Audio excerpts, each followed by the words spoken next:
আর পরে 2 টাকা বাড়তে যাবি না, বুঝাইলাম। অর্থাৎ এগুলো নিয়ে কখনো কোনো জায়গায় আগাবি না, এতে টল।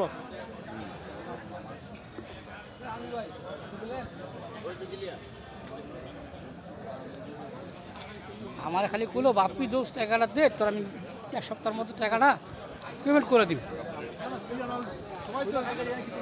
আমি লোন উঠে টাকাটা দিব, তোর দিব, আর সুয়েলটা দিব, আর সুরালাম 1 লাখ টাকা দিব, 3 লাখ টাকা লোনটা। এই কথা করে টাকাটা নিল, 2 বার নিল।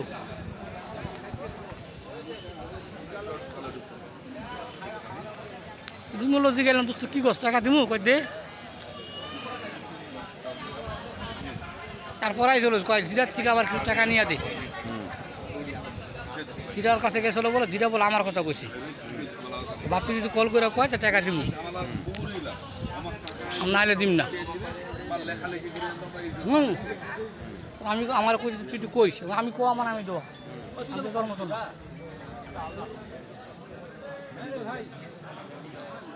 আমি তো তোর মতন না, আমি কোয়া মানে আমার টাকাটা দেওয়া, আমি আই নিয়ে দিতাম তোর।